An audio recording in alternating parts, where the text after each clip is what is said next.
Assalamualaikum warahmatullahi wabarakatuh. Perkenalkan, saya Yolanda Saskia Putri, BP 2011-02-9020. Pada video kali ini, saya akan mempresentasikan proposal analisis laporan keuangan dalam menilai kinerja keuangan perusahaan sektor telekomunikasi di tengah pandemi COVID-19. Studi empiris pada perusahaan sektor telekomunikasi yang terdaftar pada Bursa Efek Indonesia.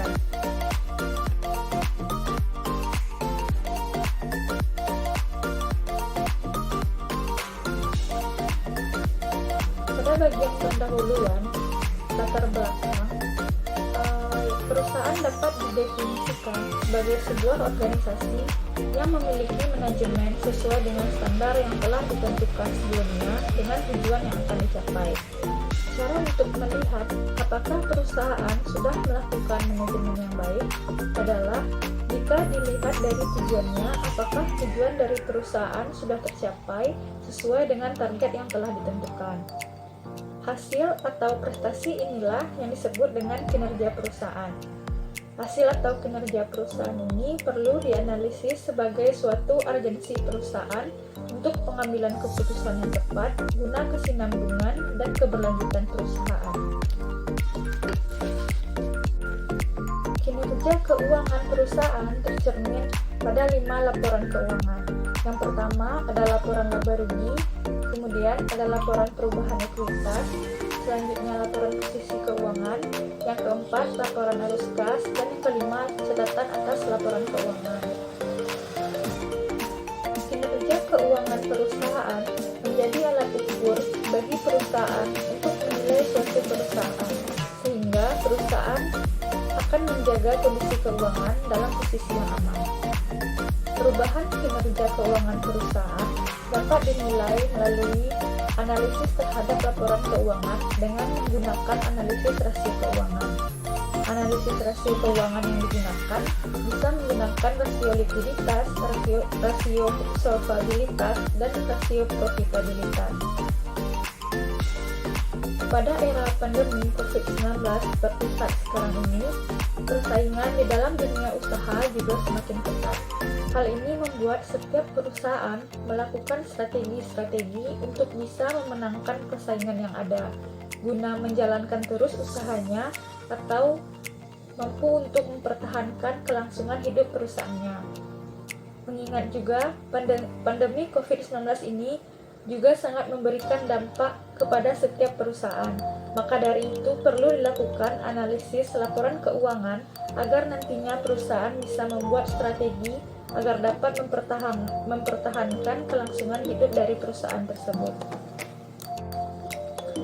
Sektor telekomunikasi adalah satu dari beberapa sektor yang masih bisa bertumbuh pada era pandemi seperti saat sekarang ini.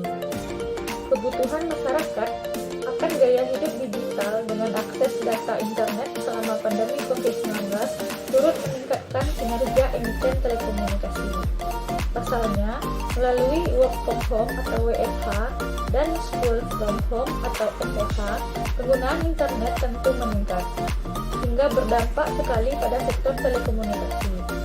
Dilansir dari situs mindustry.co.id, data pertumbuhan PDB yang dirilis oleh BPS menunjukkan bahwa pada triwulan 2 tahun 2020 secara kuartal, sektor Infocom mengalami peningkatan sebesar 3,44%. Hal ini menjadi sesuatu yang wajar karena peningkatan penggunaan data tadi. Kemudian dilansir dari situs www.kominfo.go.id, penggunaan internet yang semula berpusat di perkantoran saat ini lebih banyak diakses di rumah sekitar 30 sampai dengan 40%. Tidak hanya di perkotaan, penggunaan internet di daerah tertinggal juga meningkat sebesar 23%. Berdasarkan latar belakang masalah tersebut, peneliti tertarik untuk meneliti lebih lanjut tentang kinerja keuangan perusahaan sektor telekomunikasi di Indonesia di tengah pandemi COVID-19 dengan judul penelitian Analisis Laporan Keuangan dalam Menilai Kinerja Keuangan Perusahaan Sektor Telekomunikasi di Tengah Pandemi COVID-19. Studi empiris pada perusahaan sektor telekomunikasi yang terdaftar pada Bursa Efek Indonesia. Rumusan masalah pada penelitian ini yaitu berdasarkan latar belakang yang telah diuraikan sebelumnya, maka rumusan masalah dalam penelitian ini adalah bagaimana kinerja keuangan perusahaan sektor telekomunikasi di tengah pandemi COVID-19 dengan menggunakan analisis rasio keuangan. Kemudian tujuan penelitian yaitu berdasarkan latar belakang dan rumusan masalah tersebut, penelitian ini memiliki tujuan untuk mendeskripsikan kinerja keuangan perusahaan sektor telekomunikasi di tengah pandemi COVID-19 dengan menggunakan analisis rasio keuangan. Selanjutnya, kontribusi penelitian. Kontribusi akademis. Bagi peneliti, diharapkan penelitian ini dapat menambah pengetahuan, melatih berpikir kritis terhadap masalah yang berhubungan dengan kinerja keuangan. Kemudian bagi pembaca, diharapkan hasil penelitian ini bisa digunakan sebagai bahan referensi untuk penelitian selanjutnya dalam masalah yang berhubungan dengan kinerja keuangan. Kemudian yang kedua, kontribusi praktis. Bagi perusahaan, penelitian ini diharapkan dapat digunakan sebagai bahan pertimbangan dalam pengambilan keputusan yang akan dilakukan perusahaan untuk periode yang akan datang. Kemudian bagi investor, penelitian ini semoga dijadikan pertimbangan sebelum melakukan investasi pada perusahaan yang peneliti lakukan. Kemudian sistematika penulisan dari proposal ini ada 3. Yang pertama yaitu bab 1 pendahuluan, kemudian bab 2 tinjauan pustaka, kemudian bab 3 metodologi penelitian.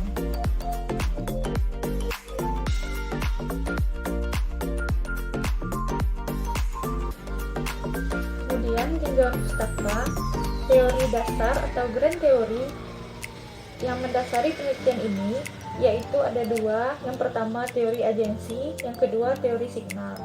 Pada teori agensi dijelaskan bahwa pada sebuah perusahaan terdapat 2 pihak yang saling berinteraksi. Pihak-pihak tersebut adalah pihak pemilik perusahaan dan manajemen perusahaan. Perusahaan yang memisahkan fungsi pengelolaan dan kepemilikan rentan terhadap konflik keagenan yang disebabkan karena masing-masing pihak mempunyai kepentingan yang bertentangan, yaitu berusaha mencapai kemakmurannya sendiri. Adapun manfaat yang diterima oleh kedua belah pihak didasarkan atas kinerja perusahaan, yaitu hubungan antara pemilik dan manajemen sangat tergantung pada penilaian pemilik tentang kinerja manajemen. Untuk itu, pemilik menuntut pengembalian atas investasi yang dipercayakan untuk dikelola manajemen.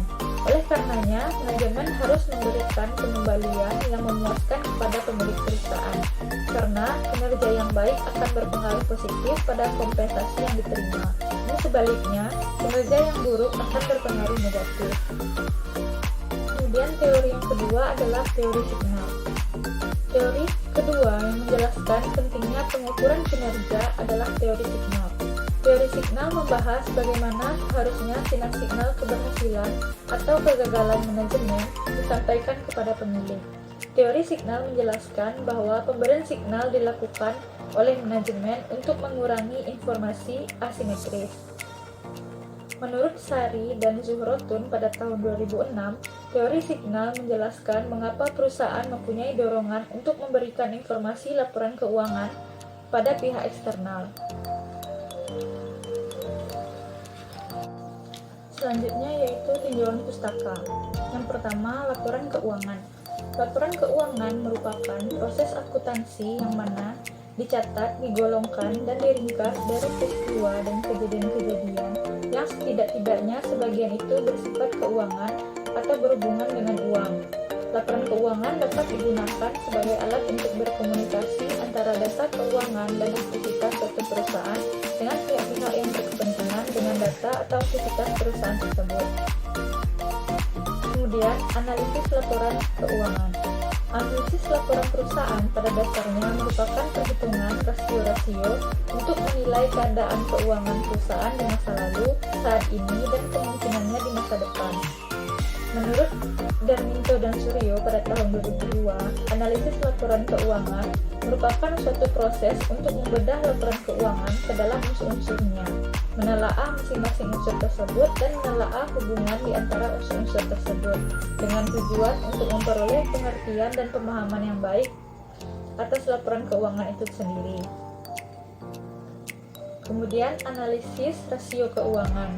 Analisis rasio keuangan dilakukan untuk menganalisis kelemahan dan kekuatan di bidang finansial dan akan sangat membantu dalam menilai prestasi manajemen masa lalu dan prospeknya di masa yang akan datang. Selanjutnya yaitu kinerja perusahaan.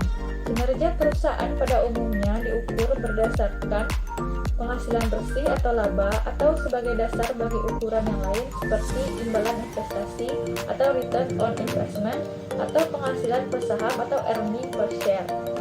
Menurut Juningan, kinerja keuangan merupakan gambaran kondisi keuangan pada suatu periode tertentu, baik itu menyangkut aspek penghimpunan dana maupun penyaluran dana yang biasanya diukur dengan indikator kecukupan modal, likuiditas, dan profitabilitas. Selanjutnya yaitu ada beberapa penelitian terdahulu seperti terlampir pada slide seperti yang telah dibahas pada literatur review, yang mana beberapa diantaranya yaitu ada penelitian tentang analisis laporan keuangan dalam mengukur kinerja keuangan pada PT Jaya Mandala Sempurna Tbk yang dilakukan oleh Henry Andreas May pada tahun 2013. Kemudian penelitian serupa juga dilakukan pada tahun 2013 dengan objek yang berbeda yaitu PT Bumi Resource Tbk. Selanjutnya penelitian yang ketiga tahun 2015 pada PT BPR Citra Dumagu Manado. Kemudian penelitian yang keempat masih berkaitan dengan kinerja keuangan juga yaitu pada PT Bank Arta Graha Internasional Tbk pada tahun 2015. Selanjutnya pada tahun 2015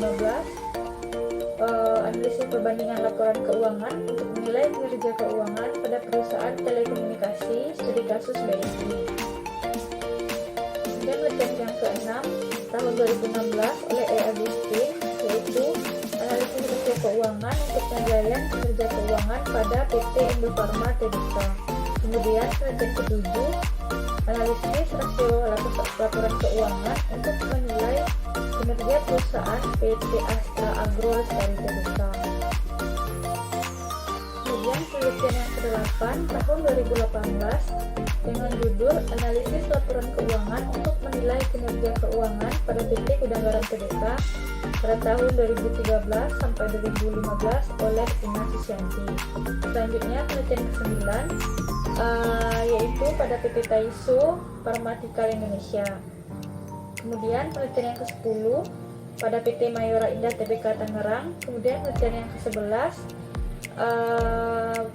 pada PT Harum Energi. Kemudian penelitian yang ke-12 dilakukan oleh Ridwan Nurwahyu pada tahun 2020 dengan judul analisis rasio keuangan untuk mengukur kinerja keuangan perusahaan sebelum dan saat pandemi COVID-19 pada PT Semen Indonesia Persero Tbk dengan menggunakan metode descriptive research.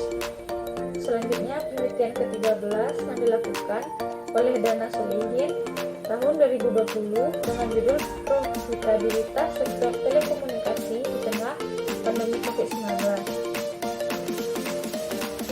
Beberapa penelitian dahulu tersebut menunjukkan bahwa analisis laporan keuangan menggunakan rasio keuangan dapat digunakan untuk menilai kinerja keuangan perusahaan.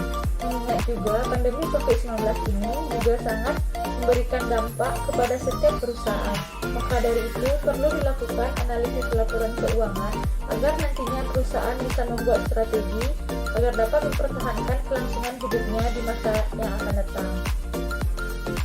Sektor telekomunikasi adalah salah satu beberapa dari sektor-sektor yang masih bisa bertumbuh di era pandemi. Kebutuhan masyarakat akan gaya hidup digital dengan akses data internet selama pandemi COVID-19 turut meningkatkan kinerja emiten telekomunikasi. Nah, perbedaan penelitian ini dengan penelitian terdahulu. Berdasarkan penelitian terdahulu, maka yang membedakan penelitian penulis dengan penelitian sebelumnya yaitu penelitian ini lebih spesifik membahas tentang analisis laporan keuangan dalam menilai kinerja keuangan perusahaan sektor telekomunikasi yang terdaftar pada Bursa Efek Indonesia di tengah pandemi COVID-19. Variabel penelitian yang digunakan pada penelitian sebelumnya tentang analisis laporan keuangan sektor telekomunikasi terbatas pada variabel rasio profitabilitas. Sedangkan penelitian ini melanjutkan penelitian terdahulu, yaitu menggunakan rasio likuiditas, rasio solvabilitas, dan rasio profitabilitas. Selain itu, periode penelitian juga dilakukan pada Maret 2020 sampai dengan Maret 2021 karena pada bulan Maret 2020 pandemi COVID-19 mulai terjadi di Indonesia dan pada saat sekarang ini pandemi juga masih berlangsung. Untuk kerangka pemikiran terlampir pada slide, yaitu analisis rasio keuangan yang akan dihitung terdiri dari 3 rasio, yaitu rasio likuiditas terdiri dari current ratio dan quick ratio, kemudian rasio solvabilitas terdiri dari debt to asset, kemudian debt to equity ratio. Yang ketiga adalah rasio profitabilitas, yaitu net profit margin, return on asset, dan return on equity, yang mana semua rasio keuangan ini dapat digunakan untuk menganalisa laporan keuangan untuk menilai kinerja keuangan dari perusahaan sektor telekomunikasi yang terdaftar pada Bursa Efek Indonesia di tengah pandemi.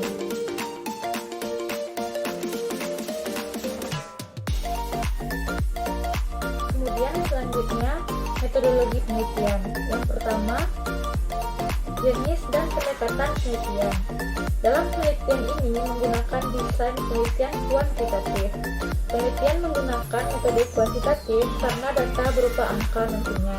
Data berupa angka yang diperoleh berasal dari sumber data yaitu laporan keuangan. Metode penelitian yang digunakan yaitu menggunakan metode deskriptif dengan menggunakan data sekunder.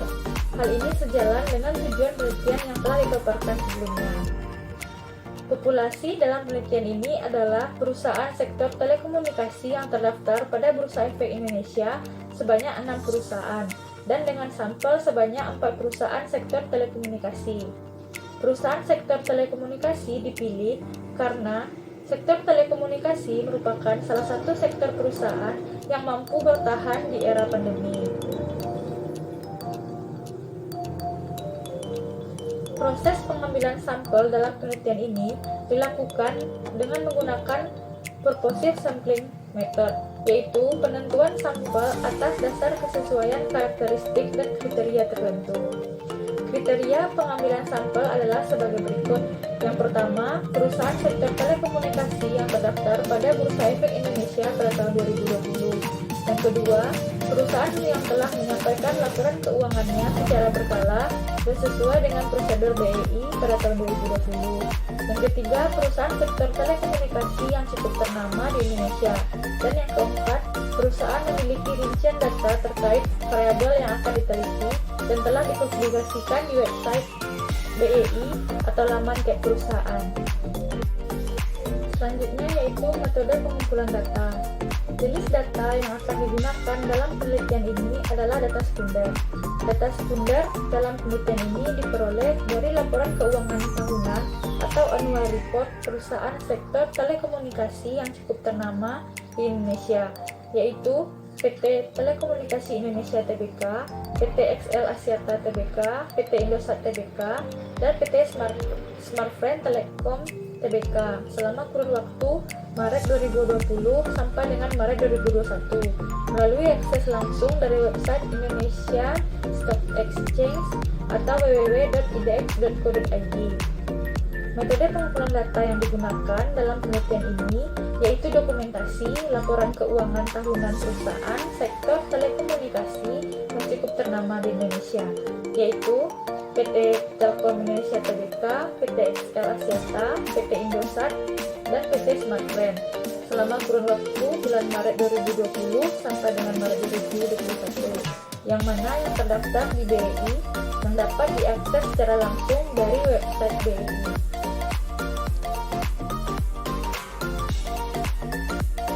Selanjutnya yaitu variabel penelitian. Istilah variabel dapat diartikan bermacam-macam. Dalam hal ini, variabel diartikan sebagai segala sesuatu yang akan menjadi objek pengamatan penelitian.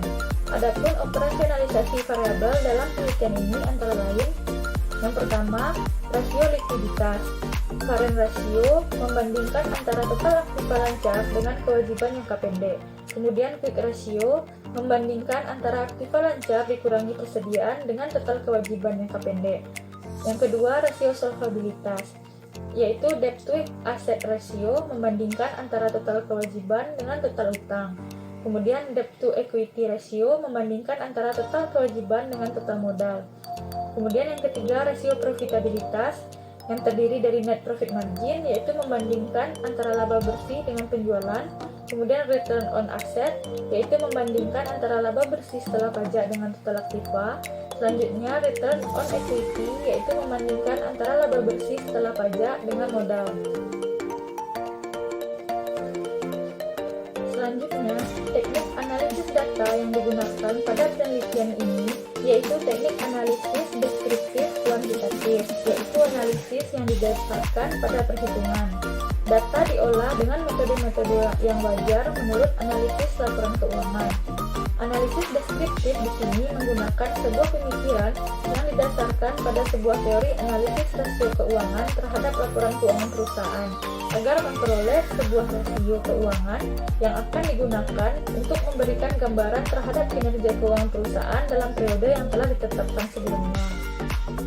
Langkah-langkah prosedur pada penelitian ini yaitu: yang pertama, mengumpulkan teori-teori yang berhubungan dengan analisis laporan keuangan. Yang kedua, mencari data yang akan digunakan. Dalam hal ini yaitu laporan keuangan keempat PT yang telah dijelaskan tadi. Kemudian yang ketiga, menganalisis laporan keuangan dengan menggunakan rasio keuangan. Dan yang terakhir, memberikan kesimpulan dan saran yang dapat menjadi masukan bagi pihak perusahaan. Selanjutnya, adapun alat analisis dalam penelitian ini adalah: yang pertama, rasio likuiditas yang terdiri dari current ratio dengan rumus aktiva lancar dibagi dengan utang lancar dikali 100%. Selanjutnya quick ratio dengan rumus aktiva lancar dikurangi dengan persediaan dibagi utang lancar dikali 100%. Yang kedua ada rasio solvabilitas yang terdiri dari debt to asset ratio, yaitu total utang dibagi total aktiva dikali 100%. Selanjutnya debt to equity ratio, yaitu total utang dibagi dengan modal dikali 100%. Yang terakhir ada rasio profitabilitas yang terdiri dari net profit margin yang dihitung dengan rumus laba bersih dibagi penjualan dikali 100%. Yang kedua return on asset yang dihitung dengan rumus laba bersih dibagi total aset dikali 100%. Kemudian return on equity dengan rumus laba bersih dibagi dengan total ekuitas dikali dengan 100%. Demikianlah presentasi seminar proposal penelitian saya. Terlebih dan terkurang saya mohon maaf. Saya sudahi dengan Assalamualaikum warahmatullahi wabarakatuh.